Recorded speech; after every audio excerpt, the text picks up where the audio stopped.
இந்த பதிவை கேட்டுக்கொண்டிருக்கும் நல்ல உள்ளங்களுக்கு உங்கள் சுவாமிநாதன் ஜோதிடரின் அன்பான வணக்கங்கள். இன்றைக்கு நம்ம யூடியூப் சேனல்ல 3 திதிகள் சேர்ந்து வரக்கூடிய சதுர்த்தி நாளன்று விநாயக பெருமானுக்கு இந்த 2 பொருட்களை கொடுத்து வழிபாடு செய்ய மோசமான தலைவிதியும் மாறி நல்ல நேரம் பிறக்கும்.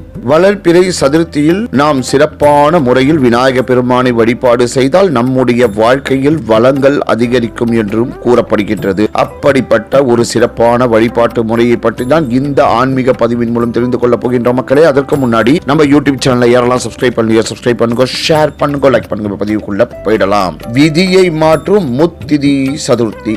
மாசி மாதத்தில் வரக்கூடிய ஒவ்வொரு திதியும் சிறப்பு வாய்ந்த திதியாகவே கருதப்படுகின்றது. அதிலும் குறிப்பாக விநாயக பெருமானுக்கு உகந்த வளர்பிறை சதுர்த்தி திதி என்பது விநாயக பெருமானுக்கு உகந்த திங்கட்கிழமையோடு சேர்ந்து வருவதோடு அன்றைய தினத்தில் 3 திதிகளும் சேர்ந்து வருகின்றது என்பதால் அன்றைய நாளில் நாம் விநாயக பெருமானை வழிபாடு செய்யும் போது விநாயக பெருமானின் அருளால் நம்முடைய எப்பேற்பட்ட கஷ்டங்களும் மாறி நல்ல நேரம் பிறக்க ஆரம்பிக்கும். மார்ச் மாதம் 3ஆம் தேதி திங்கட்கிழமை அன்று நள்ளிரவு 12:58 வரை திருதியை திதி இருக்கின்றது. அதற்கு பிறகு சதுர்த்தி திதி ஆரம்பித்து இரவு 10:36 வரை இருக்கின்றது. அதற்கு பிறகு பஞ்சமி திதி பிறக்கின்றது.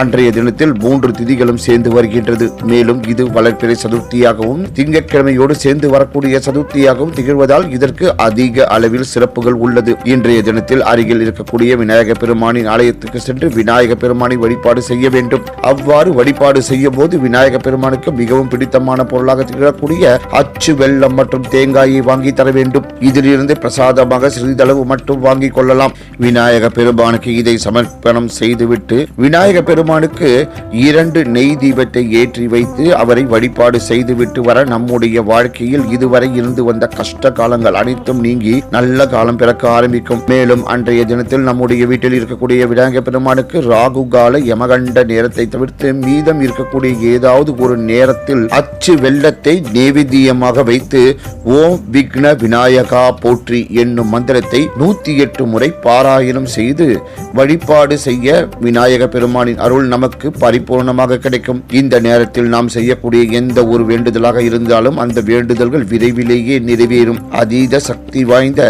3 திதிகள் சேர்ந்து வரக்கூடிய இந்த நாளை தவறவிடாமல் முழு மனதோடு விநாயக பெருமானை வழிபாடு செய்பவர்களுக்கு விநாயக பெருமானின் அருளால் அவர்களுடைய வாழ்க்கையில் இதுவரை அனுபவித்து வந்த அனைத்து விதமான கஷ்டங்களும் நீங்கி நல்ல நேரம் பிறக்க ஆரம்பிக்கும் என்று கூறி இந்த சிறப்பான ஆன்மீக பதிவை நிறைவு செய்கிறேன். நன்றி, வணக்கம், வாழ்க வளமுடன்.